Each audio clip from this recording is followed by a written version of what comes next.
इबारत लिखी जाएगी, यहाँ के निवासियों को खुशहाली देने के लिए जो नया उपक्रम किया है उत्तर प्रदेश के वित्त विभाग ने, आज उसका उद्घाटन किया जाएगा। माननीय वित्त मंत्री महोदय के मार्गदर्शन में ये कार्यक्रम संपादित हो रहा है।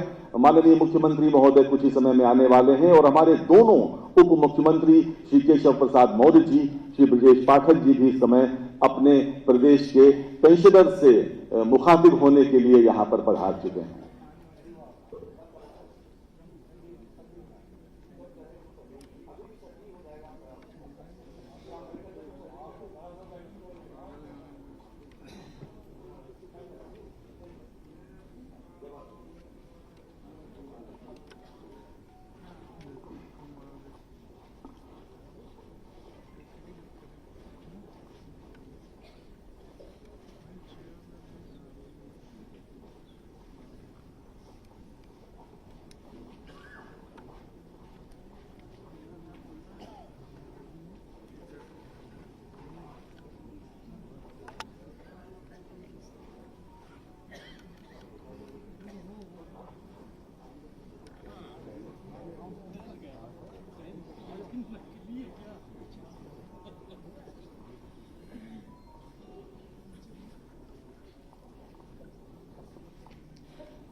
गाड़ी चलाते हुए, दौड़ते हुए, कूदते हुए, फांदते हुए, थक जाते हुए सो भी जाते हैं, थक जाते हुए सो नहीं, सोते नहीं है, सुला दे रहे हैं।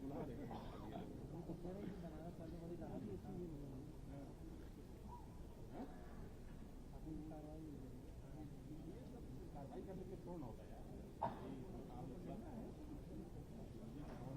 कृपया खड़े होकर स्वागत करें माननीय मुख्यमंत्री उत्तर प्रदेश योगी आदित्यनाथ जी मंच पर आ रहे हैं। मंच पर पधार चुके हैं माननीय मुख्यमंत्री महोदय। नमस्कार। लोक भवन में पधारे सभी अतिथियों का तथा प्रदेश के सभी जनपदों और कोषागारों से जुड़े हुए अधिकारियों और लगभग 10,000 पेंशनर्स का मैं आत्म प्रकाश मिश्र स्वागत, वंदन, अभिनंदन करता हूं। उत्तर प्रदेश के वित्त विभाग द्वारा आयोजित ई पेंशन पोर्टल के उद्घाटन के पवित्र अवसर पर माननीय मुख्यमंत्री महोदय, उप मुख्यमंत्री द्वय तथा वित्त मंत्री महोदय मंचासीन हैं। मैं अनुरोध करूंगा माननीय वित्त मंत्री श्री सुरेश कुमार खन्ना जी से कि वे कृपया मुख्यमंत्री महोदय का सम्मान करें। अंग वस्त्र, साथ ही महर्षि दयानंद सरस्वती द्वारा विरचित आर्य समाज का प्रमुख ग्रंथ सत्यार्थ प्रकाश भेंट कर माननीय मुख्यमंत्री महोदय का सम्मान कर रहे हैं उत्तर प्रदेश के वित्त मंत्री सुरेश कुमार खन्ना जी। सत्यार्थ प्रकाश अर्थात सही अर्थ पर प्रकाश डालने वाला ग्रंथ, और ये आ रही है कुबेर की प्रतिमा। वित्त विभाग का कार्यक्रम है। कुबेर की प्रतिमा का विशेष अभिप्राय है, ये धन के स्वामी हैं, यक्षों के राजा हैं। कुबेर माननीय वित्त मंत्री महोदय भेंट कर रहे हैं माननीय मुख्यमंत्री महोदय को।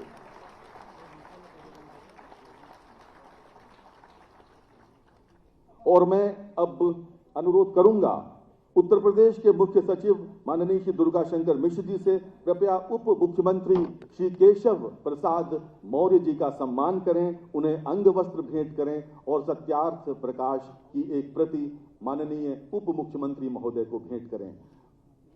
उत्तर प्रदेश के मुख्य सचिव महोदय उप मुख्यमंत्री महोदय का सम्मान करते हुए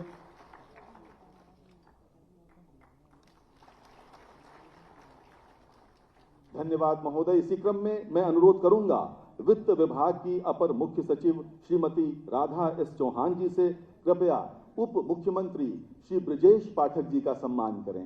अंग वस्त्र प्रदान करें, उन्हें सम्मानित करें। साथ ही सत्यार्थ प्रकाश की एक प्रति उन्हें भेंट करें।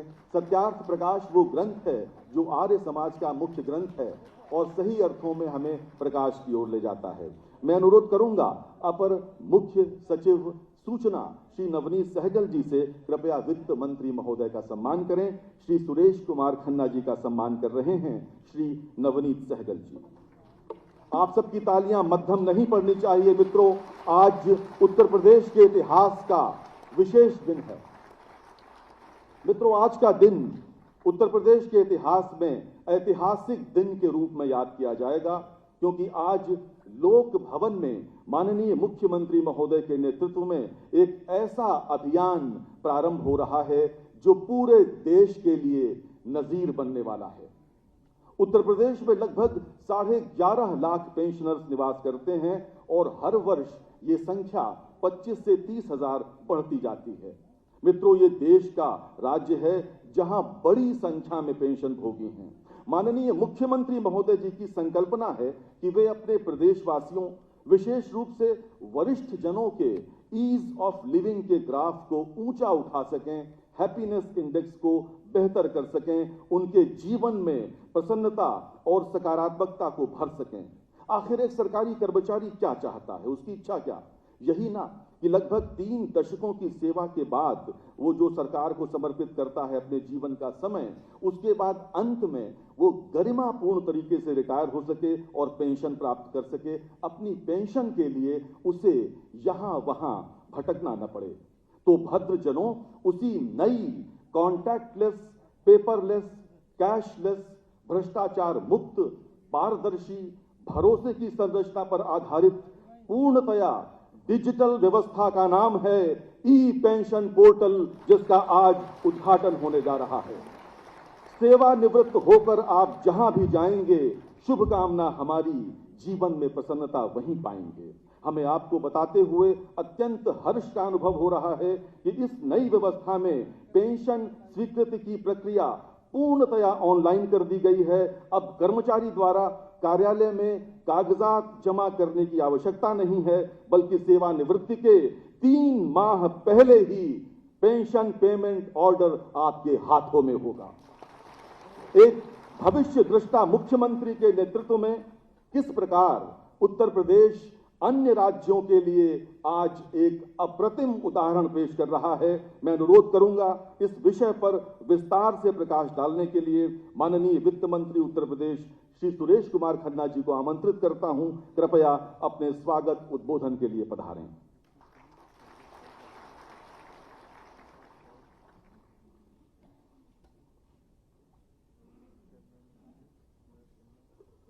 बहुत बहुत धन्यवाद उद्घोषक महोदय। आज के इस ई पेंशन पोर्टल के उद्घाटन समारोह के अवसर पर मंचासीन उत्तर प्रदेश के शिखर पुरुष यशस्वी मुख्यमंत्री आदरणीय योगी आदित्यनाथ जी, उप मुख्यमंत्री द्वय सम्माननीय श्री केशव प्रसाद मौर्य जी, सम्माननीय श्री ब्रजेश पाठक जी, मंच पर उपस्थित मुख्य सचिव श्री दुर्गा शंकर मिश्रा जी, हमारे प्रमुख सचिव ACS finance Shrimati S Radha Chauhan जी,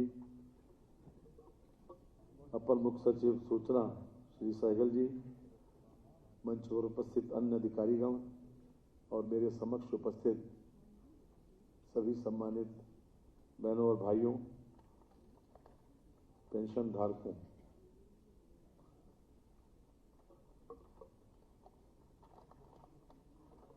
वरिष्ठ नागरिकों का सम्मान हो, यह हमारी पुरानी अवधारणा रही और माननीय मुख्यमंत्री जी ने पूरी संवेदनशीलता के साथ जो आज कार्यक्रम जिस प्रकार से ई पेंशन पोर्टल का शुभारंभ होने जा रहा है, यह आज उसी संवेदनशीलता का परिचायक है कि हमारे वृद्धजनों को किसी प्रकार का कोई कष्ट न हो, जो लोग पेंशन प्राप्त करने जा रहे हैं।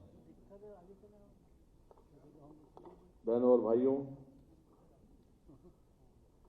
आज मैं मंचासीन अपने माननीय मुख्यमंत्री जी और दोनों मुख्यमंत्री जी का विशेष रूप से स्वागत और अभिनंदन करता हूं। इस कार्यक्रम में प्रधानमंत्री जी के डिजिटल इंडिया के मंत्र की परिणति वास्तविकता की वास्तव में उसकी परिणति हो रही है, जो प्रधानमंत्री जी ने डिजिटल इंडिया का मंत्र दिया था। मुख्यमंत्री द्वारा शासन स्तर पर लगातार इस सूचना और प्रौद्योगिकी को बढ़ावा दिया जा रहा है। जैसा कि हम सब जानते हैं कि पिछले वर्ष ही हमने पेपरलेस बजट विधानसभा में प्रस्तुत किया था और वो भी अपने आप में एक ऐतिहासिक निर्णय है और लगातार वित्त विभाग इस प्रक्रिया को और निरंतर आगे बढ़ा रहा है। आज उसी श्रृंखला में जो भी हमारे पेंशनर्स को कठिनाई होती थी, पेंशनर हो जाने के बाद भी उनको दफ्तरों के चक्कर लगाना पड़ता था, कभी कोषागार के, कभी दूसरे ऑफिस में, जहां से कोई कमी रह जाती थी। ये ई पेंशन पोर्टल प्रारंभ होने के बाद कर्मचारी को 6 महीने पहले केवल एक पेपर भरकर ऑनलाइन देना पड़ेगा, जिसमें उसके नॉमिनी हो, उत्तराधिकारी हो, बैंक अकाउंट हो। इसके साथ ही उसका फिर और फोटो, उसकी जिम्मेदारी फिर समाप्त हो जाएगी। उसके बाद जो पीपीओ अधिकारी हैं या आरओ वितरण अधिकारी, उनकी जिम्मेदारी रह जाती है कि वो उसकी प्रक्रिया को पूरा करें। और ये सारी प्रक्रिया जो हमारे निदेशक कोषागार हैं उनके डैशबोर्ड पर होगी। किसी प्रकार की अगर इसमें कोई कमी होगी या किसी प्रकार की आवश्यकता होगी तो एसएमएस के माध्यम से उस जो पेंशनर है उनको सूचना दी जाएगी और 3 महीने के अंदर उनको पेंशन का पेमेंट ऑर्डर उनको मिल जाएगा। ये सब सारी की सारी व्यवस्था ऑनलाइन होगी। हम सब जानते हैं कि इसके पहले लोगों को काफ़ी कठिनाई का सामना करना पड़ता था, कई ऑफिसेस के चक्कर लगाने पड़ते थे और समय भी ज़्यादा लगता था। यहाँ तक कि पेंशन अवकाश प्राप्त करने के बाद भी दफ्तरों के चक्कर लगाना पड़ते थे। इन तमाम असुविधाओं को देखते हुए माननीय मुख्यमंत्री जी ने ये ऑनलाइन पेंशन प्रणाली को मान्यता दी है, आज जिसका शुभारंभ होने जा रहा है। मैं हृदय से माननीय मुख्यमंत्री जी का आभारी हूँ कि उन्होंने ये संवेदनशीलता का परिचय देते हुए आज जिस प्रकार से ई पेंशन प्रणाली का शुभारंभ करने जा रहे हैं, हम आप सब लोगों को भी बधाई देते हैं, शुभकामनाएं देते हैं कि जो हमारी पुरानी अवधारणा सीनियर सिटीजन्स को सम्मान देने की है वो आज विशेष रूप से चरितार्थ हो रही है। इसके साथ ही हम आप सभी का स्वागत और अभिनंदन करते हुए अपनी बात को समाप्त करते हैं। बहुत बहुत धन्यवाद। बहुत धन्यवाद माननीय मंत्री महोदय। मित्रों, आज श्रम दिवस है, आज श्रम के सम्मान का दिन है और ये सुखद संयोग है कि आज ही ई पेंशन पोर्टल का प्रारंभ हो रहा है। मानसिक श्रम करने वाले सरकारी कर्मियों के सम्मान को बढ़ाने वाली प्रदेश सरकार की जो अभूतपूर्व योजना है वो आज श्रम दिवस के अवसर पर प्रारंभ हो रही है। आज ई पेंशन पोर्टल का पहला चरण लॉन्च हो रहा है।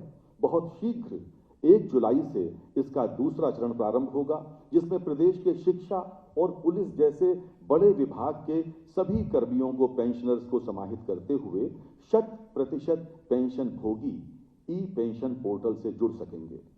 शीघ्र ही पेंशनर से संबंधित अन्य सेवाएं जैसे चिकित्सा व्यय प्रतिपूर्ति, नॉमिनी विवरण, ये सब भी ई पोर्टल के माध्यम से आपको प्रदान कर दिया जाएगा और आप मुस्कुराते हुए कह सकेंगे, मैं रिटायर हो रहा हूं, bye bye tension, hello pension.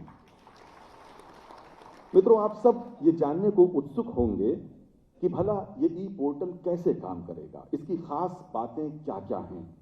तो इन सभी प्रश्नों के उत्तर के रूप में अब आपको हम दिखाने जा रहे हैं ई पेंशन पोर्टल पर आधारित एक लघु फिल्म।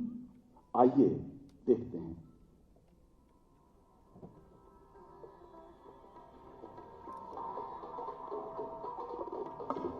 ईमानदारी से नौकरी पूरी करने के लिए बहुत बहुत बधाई। और परमानेंट छुट्टी मिली गई है तो हमारा लाफ्टर क्लब क्यों नहीं ज्वाइन कर लेते हैं? सही कहा, अब सेहत पे ही ध्यान देना पड़ेगा, वेट भी तो कम करना है भाई। अरे शर्मा जी, अब आप अपने वजन की चिंता मत कीजिए, क्योंकि पेंशन के लिए चक्कर लगा लगा कर आपका वजन वैसे ही कम हो जाएगा। लगता है कि आप कुछ भूल रहे हैं। यूपी में योगी सरकार है, वो भी डबल इंजन वाली। योगी जी ने हम रिटायर्ड कर्मचारियों के मानसिक और आर्थिक परेशानी से बचाने के लिए पूरी प्रक्रिया को ही ऑनलाइन कर दिया। अब आसान और सुगम तरीके से 4 चरणों में पेंशन सीधे बैंक खाते में प्राप्त होगी। पहला चरण, सेवानिवृत्त के 6 माह पूर्व रजिस्ट्रेशन और आवेदन किया जाना। दूसरा चरण, वीडियो कार्यालय द्वारा पेंशनर के आवेदन की जांच कर 30 दिन के अंदर पीपीओ जारी करने वाले अधिकारी को अग्रसारण। तीसरा चरण, पीपीओ जारी करने वाले अधिकारी के द्वारा 30 दिनों के अंदर पीपीओ जारी करना, यानी 90 दिनों के अंदर रिटायरमेंट से 3 महीने पहले पूरी प्रक्रिया पूर्ण। चौथा चरण, नियत तिथि को कोषागार द्वारा पेंशनर के खाते में पेंशन का ऑनलाइन भुगतान। और सबसे बड़े फायदे की बात तो ये है कि पूरी प्रक्रिया कॉन्टैक्टलेस, यानी बिना किसी मानव हस्तक्षेप के। पेपरलेस, सत्यापन के लिए कोई कागज जमा नहीं करना होगा। कैशलेस, पेंशन सीधे बैंक खाते में। इस पोर्टल पर पेंशनरों को अन्य महत्वपूर्ण सेवाएं भी उपलब्ध कराई जाएंगी, जैसे चिकित्सा व्यय प्रतिपूर्ति, पारिवारिक पेंशनर्स विवरण में संशोधन, बैंक खाता निवास का पता व नॉमिनी में परिवर्तन, पीएफडीए का भुगतान। जिनके लिए पहले रिटायर्ड कर्मचारियों को ऑफिसों के चक्कर लगाने पड़ते थे और कागजी कार्रवाई में बहुत समय लगता था।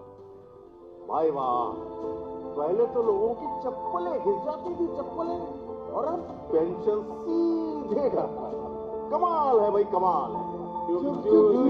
मोदी जी और योगी जी। जी हाँ,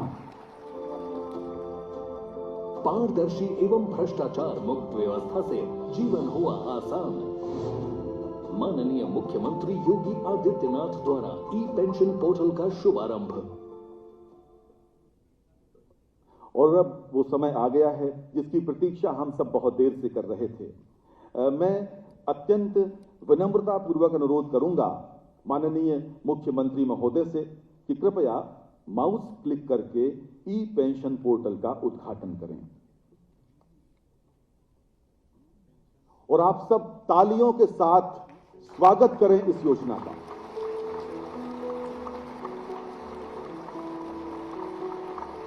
गीता का श्लोक है, तेषाम नित्य अभियुक्ता नाम योगक्षेमम वहाम्यहम्। अप्राप्त की प्राप्ति हो और जो प्राप्त है उसकी रक्षा हो। बहुत धन्यवाद माननीय मुख्यमंत्री महोदय। ई पेंशन पोर्टल का शुभारंभ हो गया है। मैं एक बार पुनः माननीय मुख्यमंत्री महोदय से अनुरोध करूंगा कि कृपया वे माउस क्लिक करके अभी 31 मार्च 2022 को रिटायर हुए 1220 पेंशनर्स के खाते में पेंशन की राशि हस्तांतरित करने का कष्ट करें।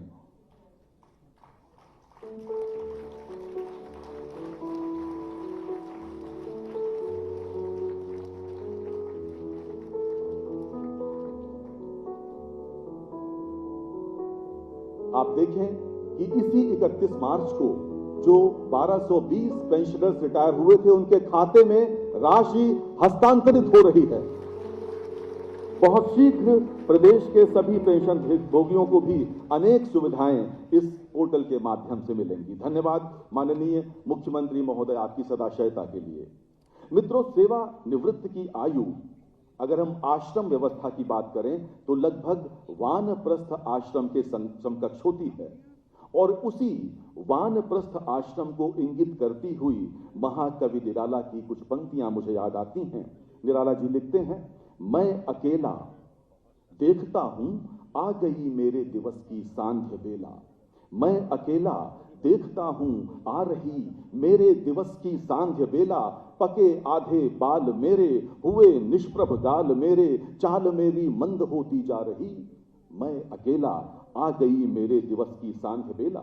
जानता हूं नदी झरने जो मुझे थे पार करने, कर चुका हूं हंस रहा यह देख कोई नहीं भेला।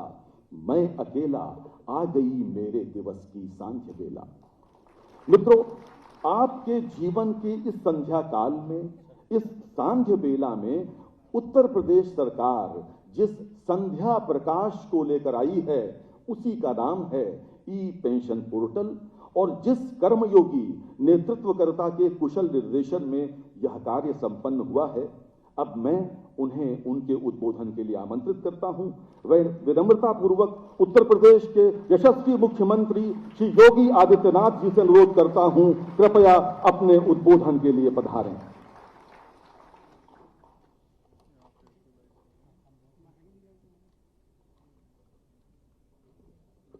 ई पेंशन पोर्टल के शुभारंभ के आज के इस कार्यक्रम में मंच पर उपस्थित प्रदेश सरकार में मेरे वरिष्ठ सहयोगी उप मुख्यमंत्री श्री केशव प्रसाद मौर्य जी, उप मुख्यमंत्री श्री ब्रजेश पाठक जी, वित्त एवं संसदीय कार्य विभाग के मंत्री श्री सुरेश कुमार खन्ना जी, प्रदेश के मुख्य सचिव श्री दुर्गा शंकर मिश्र जी, अपर मुख्य सचिव वित्त श्रीमती एस राधा चौहान जी, अपर मुख्य सचिव सूचना श्री नवनीत सहगल जी, वित्त विभाग के सभी अधिकारीगण और प्रदेश शासन में अपनी एक लंबी सेवा के बाद जिन्होंने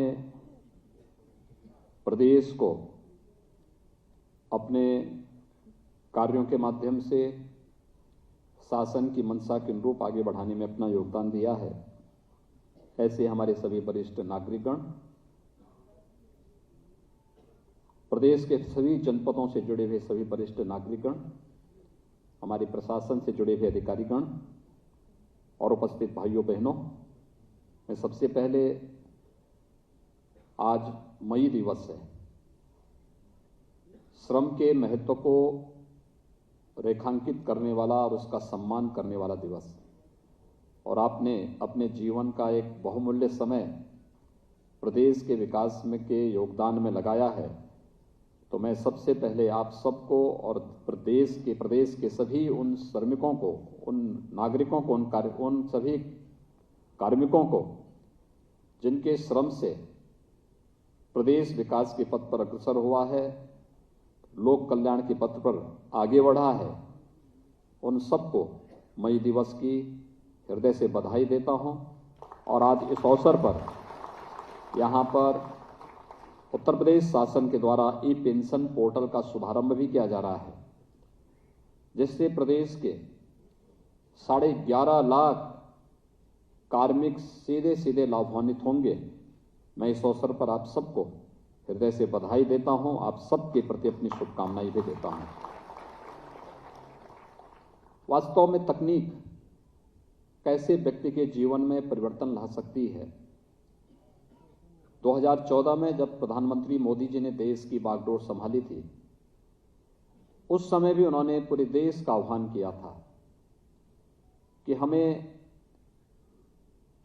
एक भ्रष्टाचार मुक्त व्यवस्था के लिए तकनीक का अधिक से अधिक उपयोग करना चाहिए। सामान्यतः जैसे लोग छोटी घटना मानते हैं, यह आवश्यक नहीं कि वह घटना जो हमें छोटी लगती है लेकिन जिस पर बीतती है उसके लिए भी छोटी हो, उसके लिए तो वह घटना ही अपने आप में बड़ी होती है। और इसलिए अपनी समस्या के समाधान करने के लिए व्यक्ति को क्या क्या नहीं करना होता है।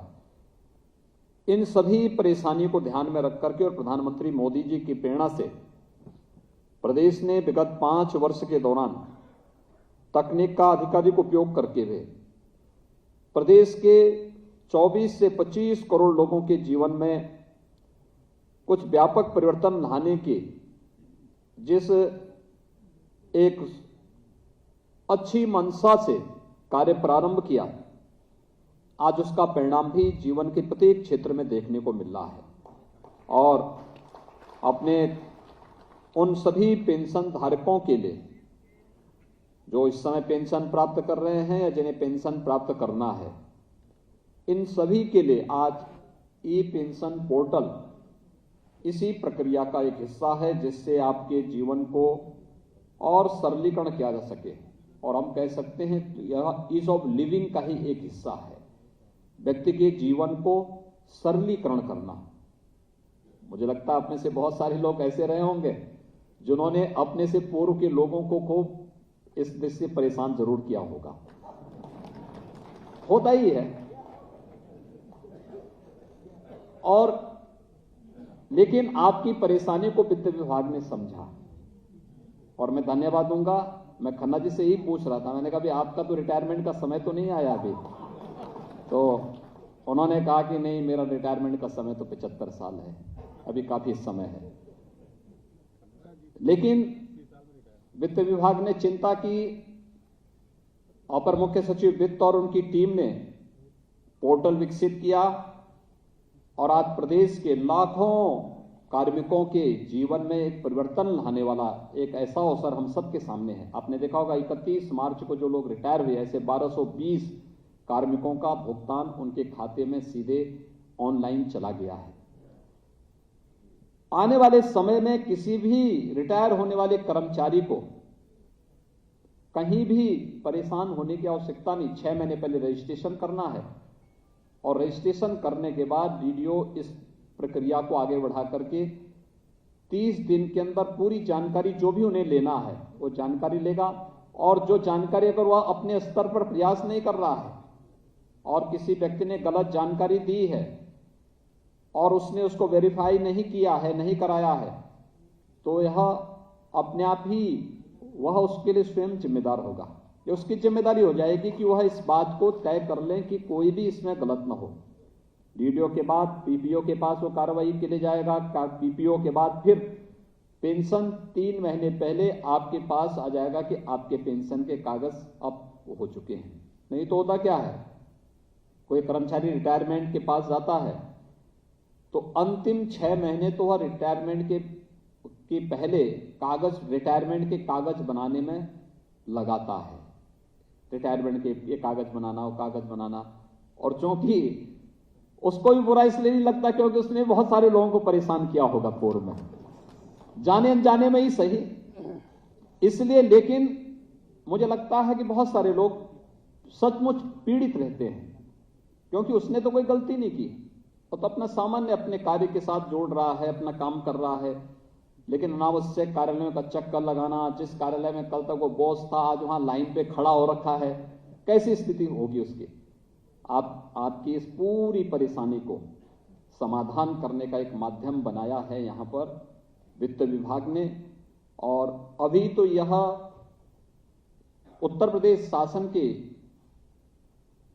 कर्मचारियों के लिए व्यवस्था लागू की गई है, लेकिन साथ साथ अभी पुलिस विभाग को और अन्य जो विभाग इससे नहीं जुड़ पाए हैं वे विभाग भी इस प्रक्रिया के साथ अगर जुड़ेंगे तो आने वाले समय में लाखों लोग इस योजना का लाभ प्राप्त करेंगे और पेंशन के लिए किसी को भी भटकना नहीं पड़ेगा। मैं इसके लिए सबसे पहले आपको हृदय से बधाई देता हूं और अपनी शुभकामनाएं देता हूं। दूसरा सबसे बड़ी बात जो यहां पर इसकी जो उपलब्धता, वो इसकी जो सबसे अच्छी बात वो है कि कॉन्टैक्ट लेस है, आपको कहीं जाना नहीं, ऑनलाइन रजिस्ट्रेशन करना है, सारी प्रक्रिया ऑनलाइन होगी। ये पेपरलेस है, पेपर के जो मोटे मोटे वो बनते हैं वो उसकी भी आवश्यकता नहीं पड़ेगी, सारी चीजें उसी के साथ इसको जुड़ना है। कैशलेस है, जब कैशलेस होगा तो लेन देन की भी कोई संभावना इसमें नहीं रहेगी और प्रक्रिया 6 महीने पहले से ही ये अपने आप पूरी हो जाएगी। और पेंशन आवेदन किए जाने के उपरांत 30 दिनों के अंदर इसमें सभी प्रक्रियाएं अपने आप आगे बढ़ती हुई एक कार्यक्रम आगे बढ़ेगा। ऑनलाइन डैशबोर्ड द्वारा ये पूरी तरह अनुरक्षित भी होगा। इसके अलावा और भी अन्य तमाम प्रकार की उन उपलब्धियों से भरा हुआ यह एक सुविधा आज प्रदेश के अंदर उपलब्ध कराई जा रही है और उत्तर प्रदेश पहला राज्य होगा जिसने अपने पेंशन धारकों को यह सुविधा उपलब्ध करवाने की कार्रवाई किया है। इसलिए भी मैं उत्तर प्रदेश के सभी पेंशन धारकों को और जो कार्मिक आने वाले समय में पेंशन लेंगे उन सबको मैं इस अवसर पर हृदय से बधाई देता हूं, अपनी शुभकामनाएं देता हूं। भाइयों बहनों, जो यहां पर हमारे संचालक बोल रहे थे कि हमारे जो पेंशन भोगी हैं ये लोग आने वाले समय में कैसे वो करेंगे, मुझे लगता है कि पेंशन आपने सरकार के साथ जो एग्रीमेंट किया है उस एग्रीमेंट के क्रम में ये पेंशन आपको प्राप्त हो रही है। जो आपने यहां पर कार्य किया है वो कंट्रीब्यूशन कर्मचारी का भी होता है, स्टेट का भी होता है, तो आपको मिल रहा है एक कर्मयोगी के रूप में जो योगदान आपने दिया है, तो आप पेंशन भोगी नहीं, पेंशन योगी के रूप में ही आपका सम्मान इस रूप में होना चाहिए, क्योंकि आपने जो योगदान दिया है उस योगदान के प्रति शासन और आपके स्वयं के कंट्रीब्यूशन का प्रतिफल आपको प्राप्त हो रहा है और यह सचमुच उसी रूप में हमें आगे भी बढ़ाना चाहिए। क्योंकि आपने देखा होगा कि जो वित्त विभाग ने दिया है अंत में योगक्षेम वया महम, यह भाव ही हमारा होना चाहिए और यह कल्याणकारी भाव जब भी व्यक्ति के मन में होगा, समाज के मन में होगा, लोक के मन में होगा, तो उसका आगे का जीवन उतना ही सुखद और उतना ही प्रसन्नचित्त होगा। देखिए, हमें हमेशा अच्छी और सकारात्मक सोच के साथ आगे बढ़ना होगा। अच्छी और सकारात्मक सोच व्यक्ति को एक नई ऊर्जा से ओतप्रोत करता है, उसके जीवन में खुशहाली लेके आता है। नकारात्मक सोच व्यक्ति को अवनति की ओर लेके जाता है, लेकिन सकारात्मक सोच व्यक्ति को उन्नति की ओर लेके जाता है। जो व्यक्ति सोचता है कि ये गलत है, हर जगह उसको गलती दिखाई देता है, हर जगह उसको खामी ही दिखाई देती है, हर जगह बुराई ही दिखाई देती है, तो वह व्यक्ति कभी भला नहीं कर सकता, न स्वयं का भला कर सकता है, न समाज का, न लोक का। अच्छी सोच, अच्छा देखना, अच्छा सोचना, अच्छा करना और अच्छी सकारात्मक भाव के साथ आगे बढ़ने की व्यवस्था करना। अब अपने जीवन के अनुभव का, जिसने किसी भी क्षेत्र में काम किया है, उसमें से बहुत सारे लोग होते हैं जिनकी बहुत सारी सेवाएं हमें शासन में भी लेनी होती है।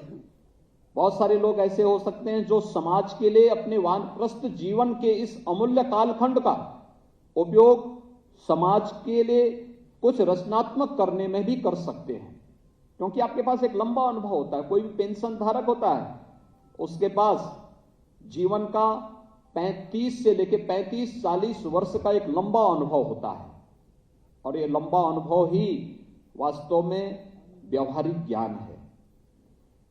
आपने जैसा जीवन जिया है, लोगों को उसके अनुरूप बनाने और उसके अनुरूप उन समस्याओं से, उन चुनौतियों से बचाने के लिए सही उपाय आप दे पाएंगे, उनको बता पाएंगे कि देखिए इस समस्या का समाधान इस रूप में हो सकता है। हम देखते हैं बहुत सारे ऐसे कर्मचारी होते हैं जिन्होंने लंबा समय एक पटल पर एक कार्य के साथ आगे बढ़ाया है और जब अपना प्रेजेंटेशन, अपना अनुभव बताते हैं तो अनुभव वर्तमान के लिए और आने वाली पीढ़ी के लिए अत्यंत उपयोगी हो जाता है।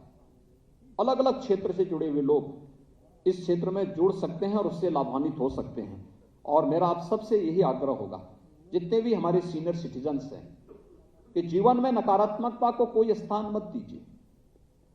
अपने जीवन को अपने तरीके से प्रफुल्लित होकर के जीने की हमें एक नई आदत डालनी पड़ेगी और अपने को अधिकाधिक समाज के लिए उपयोगी बनाना होगा। याद रखना कि भारत की आश्रम की पद्धति ने जीवन को 4 भागों में विभाजित किया।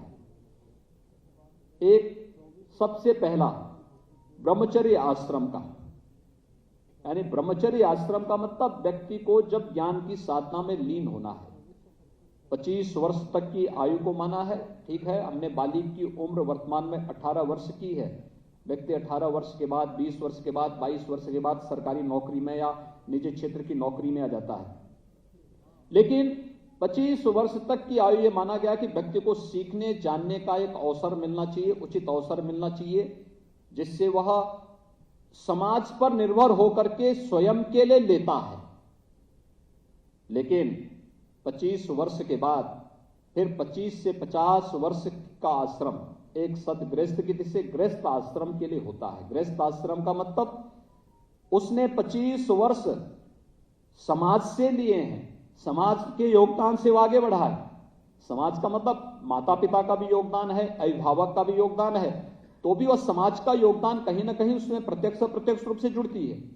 लेकिन अब 25 वर्ष, ये 25 वर्ष जो शेष आगे के हैं अभी, इन 25 वर्षों में उस व्यक्ति को अपने गृहस्थ आश्रम का मतलब उसने जो 25 वर्ष समाज से लिए थे, अब इन 25 वर्ष में वह अपने को पैरों पर खड़ा होने की आदत डाले, स्वावलंबन का जीवन स्वयं गुजर बसर करने की तैयारी करें और इन 25 वर्षों के लिए अपनी आजीविका के लिए मेहनत करेगा, परिश्रम करेगा, मेहनत करेगा। 25 वर्ष वानप्रस्थ के, वानप्रस्थ का मतलब आधा जो कुछ बच गया है गृहस्थ आश्रम का, उसको पूरा करने के साथ साथ समाज के लिए भी कंट्रीब्यूशन के लिए अपनी तैयारी करना। भाई जैसे 25 साल आपके ब्रह्मचर्य आश्रम के बताए, ज्ञान अर्जन के बताए गए हैं, उन 25 वर्ष आप ज्ञान अर्जन में ही नहीं लगाते। अब 20 से दिनचर्या शुरू करते हैं, 18 वर्ष की उम्र में ही शुरू कर देता है, कोई 20 साल में, कोई 22 साल में, कोई 23 साल में, तो वह इधर भी उसने कुछ बोनस में उसने लेना शुरू कर दिया गृहस्थ आश्रम का। अभी से वह स्वावलंबन की ओर अग्रसर हो रहा है। तो ऐसे ही वानप्रस्थ का होता है, गृहस्थ आश्रम का बचे हुए कार्यों को भी हम संपादित करने के साथ साथ समाज पर आश्रित होने का, समाज पर आश्रित नहीं बल्कि समाज को भी खड़ा करने के लिए हम आगे बढ़ते हैं। आपका यह समय पूरी तरह वानप्रस्थ का होगा, सीनियर सिटीजन्स का यह समय वानप्रस्थ का होता है। अपने पारिवारिक दायित्व का निर्वहन करते हुए भी हम समाज के लिए भी कुछ योगदान दे सके। अलग अलग क्षेत्र में अलग अलग व्यक्ति दे सकता है, कोई शिक्षा के क्षेत्र में दे सकता है, कोई स्वास्थ्य के क्षेत्र में दे सकता है, कोई गांव में गरीब कल्याण के क्षेत्र में दे सकता है। शासन की योजनाओं से आप जुड़े रहे हैं तो शासन की योजनाओं का लाभ गांव के लोगों को भी उपलब्ध करवाने में अपना योगदान दे सकते हैं, मोहल्ले के लोगों को दे सकते हैं, स्वच्छ भारत अभियान के साथ जुड़ सकते हैं, या जल संरक्षण के क्षेत्र में कार्य के साथ जुड़ सकते हैं, बेटी बचाओ बेटी पढ़ाओ के साथ हम जुड़ सकते हैं। शासन की विभिन्न योजनाओं का लाभ देने में भी हम अपना योगदान दे सकते हैं। और फिर शेष जीवन के 25 वर्ष, अगर एक व्यक्ति 100 साल जीता है तो शेष जीवन पूरी तरह समाज को समर्पित करते हुए कि अब मेरा अपना कुछ नहीं, जो भी होगा उस समाज के लिए होगा, और लोक के लिए समर्पित करते हुए व्यक्ति जब आगे जिएगा तो वही व्यक्ति जीवन में सफलता के रहस्यों को उद्घाटित करते हुए मोक्ष की प्राप्ति भी करेगा, मुक्ति की प्राप्ति करेगा, जो एक आदर्श भारतीय जीवन दर्शन का हिस्सा है। और मुझे लगता है उस दिशा में बेहतर प्रयास किए जाने की आवश्यकता है। मुझे लगता है कि नकारात्मकता व्यक्ति को कभी भी उन्नति के शिखर पर नहीं पहुंचा सकती। नकारात्मकता व्यक्ति को हमेशा अवनति की ओर लेके जाएगा, अवनति की ओर लेके जाएगा। आपने देखा होगा जिस व्यक्ति ने जीवन भर दूसरों का बिगाड़ा होगा उसको कभी सफलता की ऊंचाइयों तक पहुंचते हुए आपने कभी नहीं देखा होगा। उसको पतन के गर्त में जाते हुए जरूर देखा होगा, लेकिन उसको उन्नति के शिखर पर पहुंचते हुए नहीं देखा होगा। इसलिए अच्छी सोच हमें आगे बढ़ाती है, और अच्छी सोच के साथ आज यहाँ पे राज्य सरकार ने आपके लिए ई पेंशन पोर्टल भी लागू किया है। मैं इसके लिए आप सभी प्रदेश के सभी 11.5 लाख पेंशन धारकों को हृदय से बधाई देता हूं। जो हमारे कर्मी आने वाले समय में इस पेंशन की सुविधा का लाभ प्राप्त करेंगे, वे लोग भी इस सुविधा को प्राप्त करने के साथ साथ इस प्रक्रिया का हिस्सा बन पाएंगे। मुझे इस विश्वास के साथ कि उन सबको इसका लाभ होगा, ये तो हम करेंगे ही।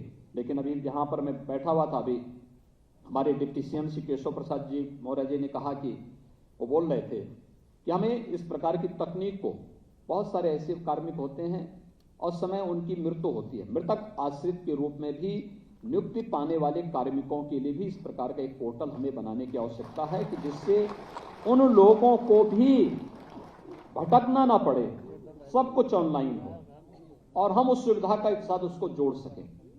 और ये आज की आवश्यकता है। ईज ऑफ लिविंग का मतलब जीवन को जितना हम सरलीकरण कर सकें, व्यक्ति के जीवन का सरलीकरण कर सकें, और यह आज की आवश्यकता है। हमें हर एक फील्ड में तकनीक का उपयोग करते हुए इस प्रक्रिया को और आगे बढ़ाने की आवश्यकता है। मैं एक बार फिर से मैं चाहूंगा कि इस दिशा में भी मुख्य सचिव के स्तर पर एक प्रयास प्रारंभ हो, विभिन्न विभागों की अंतर विभागीय समिति बना करके एक व्यवस्था तैयार करें कि जिससे हम लोग कोई भी मृतक है उसके देय के भुगतान के साथ साथ उसके मृतक आश्रित को भी नौकरी देने का जो प्रावधान है अंतर विभागीय हो सकता है, संबंधित विभाग में हो सकता है, और क्या प्रक्रिया अपनाई जा सकती है, इस प्रक्रिया को भी हमें आगे बढ़ाने की कार्रवाई को एक सुनिश्चित योजना के तहत आगे बढ़ाना चाहिए। और आने वाले समय में हर एक विभाग को अपनी प्रक्रिया को ई ऑफिस के साथ जोड़ते हुए हमें बताना चाहिए हर एक विभाग को कैसे क्या क्या हमारी योजनाएं हैं, क्या क्या हम कार्य कर रहे हैं। पब्लिक आपके योजनाओं को गांव में बैठ करके, अपने वार्ड में बैठ करके, अपने गांव के उसमें बैठ करके देख सके, जान सके, जिससे हम एक सामान्य नागरिक को लोकतंत्र की उन भावनाओं का सम्मान करते हुए उन योजनाओं का लाभ प्रत्येक नागरिक ले भी सके और देख भी सके क्या हो रहा है, क्या स्थितियां हैं। उसका स्मार्टफोन उसको बता देगा स्टेट की प्रोग्रेस क्या है और उसके स्तर पर क्या योगदान इसमें होना है, ये भी हमें इसके साथ जोड़ना चाहिए। मैं इस अवसर पर एक बार फिर से अपने इन सभी सीनियर सिटीजन्स को और अपने उन सभी कार्मिकों को जो पेंशन की सुविधा से जुड़ेंगे उन सबको मैं आज के इस ई पेंशन पोर्टल लागू होने पर हृदय से बधाई देता हूं। प्रदेश भर के सभी श्रमिकों को आज के इस श्रमिक दिवस पर हृदय से बधाई भी देता हूं, अपनी शुभकामनाएं भी देता हूं, क्योंकि श्रमिकों के लिए भी राज्य सरकार ने कुछ कार्यक्रम बनाए हैं। एक आज श्रमिक दिवस है, हमने हर एक श्रमिक को, वह प्रवासी हो या निवासी हो, हर एक श्रमिक को 2 लाख रुपए की सामाजिक सुरक्षा की गारंटी उत्तर प्रदेश सरकार ने उपलब्ध करवाई है। कोविड के दौरान हम लोगों ने उपलब्ध करवाई। 5 लाख रुपए का स्वास्थ्य बीमा का कवर हर एक श्रमिक को देने की कार्रवाई युद्ध स्तर पर आगे बढ़ रही है। और साथ साथ जितने भी पीओसी बोर्ड से जुड़े हुए श्रमिक हैं जिन्होंने अपना रजिस्ट्रेशन करा रखा है, उन सभी श्रमिकों के बच्चों के लिए हम लोगों ने एक व्यवस्था की, क्योंकि श्रमिक आज लखनऊ में है, 2 महीने के बाद फिर वह जाकर के बरेली या कानपुर में जाके काम करता है, जहां उसको काम मिलता वहां भटकता है, परिवार को साथ में लेके जाता, बच्चे नहीं पढ़ पाते। उनके बच्चों के लिए कोरोना कालखंड में जो बच्चे अनाथ हुए थे, उन बच्चों के लिए, जो बच्चे अनाथ हैं उनके लिए भी, और साथ साथ हमें उसमें जोड़ना चाहिए रेलवे स्टेशन पर, बस स्टेशन पर या इधर उधर तमाम ऐसे बच्चे भटकते हैं जिनमें प्रतिभा तो है लेकिन उचित गाइडेंस के अभाव में उन बच्चों को पठन पाठन का कोई बेहतर माहौल न होने के नाते बाद में गलत मार्ग पर वे जाते हैं और अपराध की दुनिया में जाकर के अपनी पूरे जीवन को बर्बाद करते हैं। उन सभी के लिए हम 18 अटल आवासीय विद्यालय 18 कमिश्नरी में पहले चरण में बना रहे हैं, जिसमें उन बच्चों को बेसिक से लेकर के यानी 5वीं तक, एक पहली से 5वीं तक पढ़ाने की व्यवस्था अलग विद्यालय में, लेकिन 6ठी से लेकर के 12वीं तक आवासीय विद्यालय, रेजिडेंशियल विद्यालय, अत्याधुनिक सुविधाओं से युक्त आवासीय विद्यालय बन रहे हैं। उन विद्यालयों में उनको पढ़ाने की व्यवस्था होगी। सभी प्रकार की सुविधाएं वहां पर फ्री में सरकार के द्वारा उन्हें उपलब्ध करवाया जाएगा। और ये उत्तर प्रदेश सरकार के द्वारा प्रदेश के श्रमिकों और अनाथ बच्चों के लिए दी जाने वाली एक सुविधा है। और मुझे विश्वास है कि हमारा श्रमिक अपने श्रम से प्रदेश को विकास की एक नई ऊंचाइयों तक पहुंचाने में और प्रदेश के निर्माण में, प्रदेश के निर्माण की जिस प्रक्रिया को हम तेजी के साथ प्रधानमंत्री मोदी जी के नेतृत्व में आगे बढ़ा रहे हैं, उसको आगे बढ़ाने में अपना योगदान देगा। आप सबके प्रति मेरी शुभकामनाएं, आपके सुखद और मंगलमय जीवन की कामना करते हुए मैं आप सबको एक बार फिर से बधाई देता हूं। धन्यवाद। जय हिंद।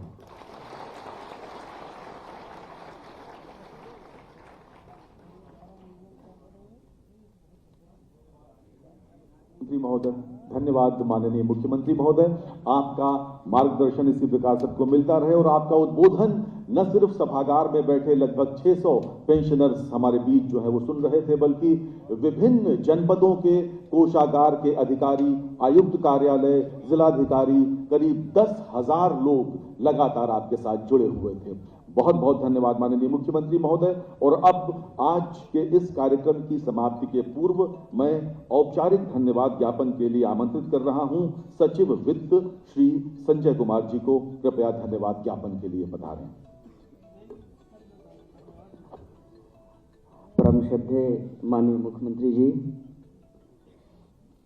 मुख्यमंत्री जी के उद्बोधन से न केवल इस सभागार में बट पूरे प्रदेश के 75 जिलों में जुड़े हमारे सभी कमिश्नर साहबान, हमारे कलेक्टर साहबान, जेडी-एडी पेंशन्स और समस्त पेंशन धारक, जिनकी संख्या लगभग 8,000 है, जो जुड़े हैं इस कार्यक्रम को सुनने के लिए, देखने के लिए, उन सब ने माननीय मुख्यमंत्री जी के उद्बोधन से प्रेरणा ली।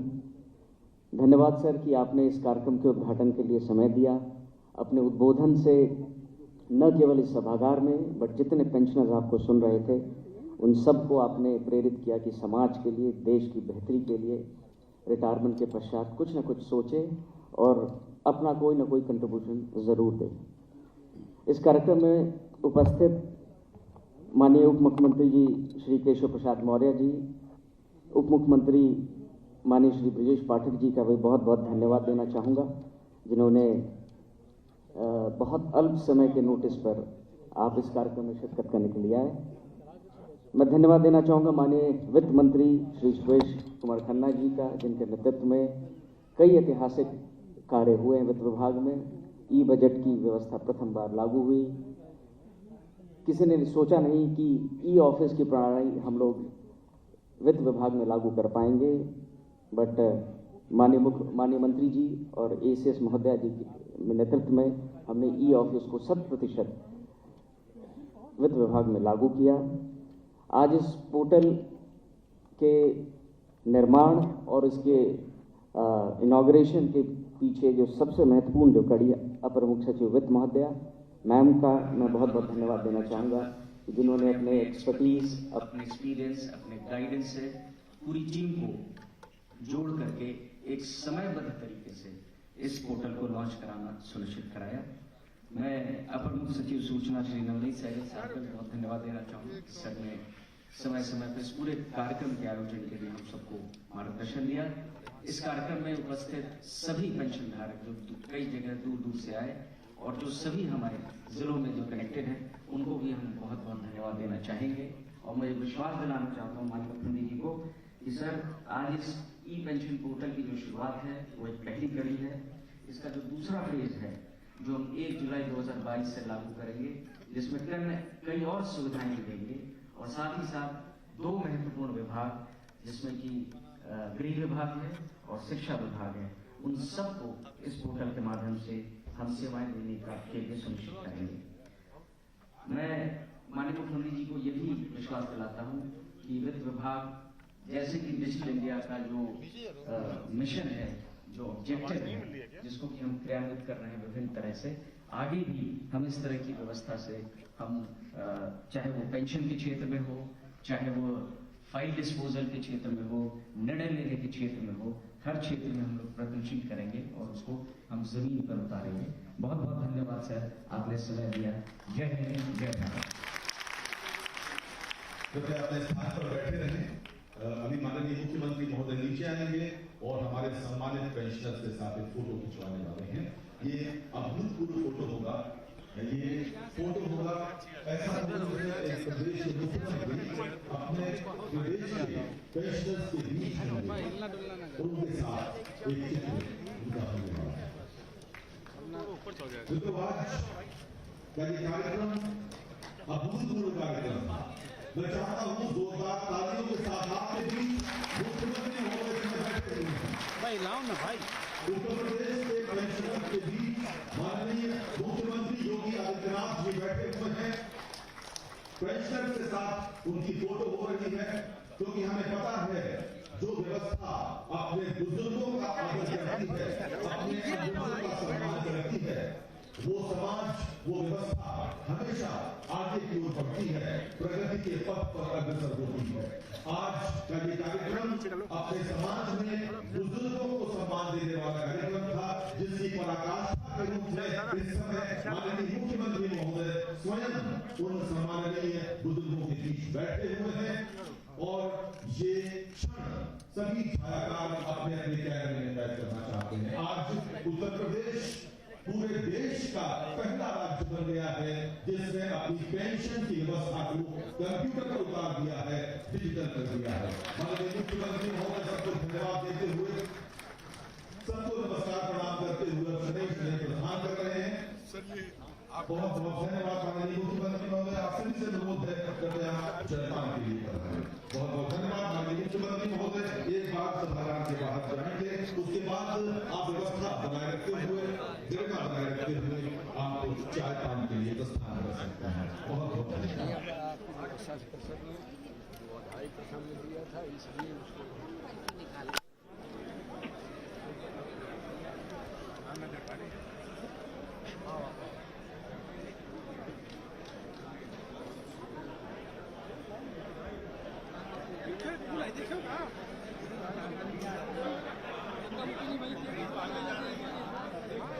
निकलो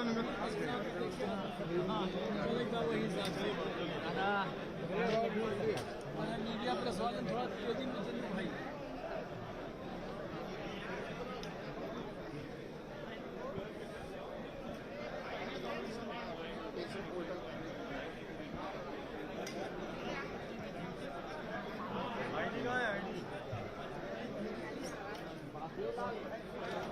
नीचे रास्ता है। अरे इधर चलो, जाओ उधर चलो।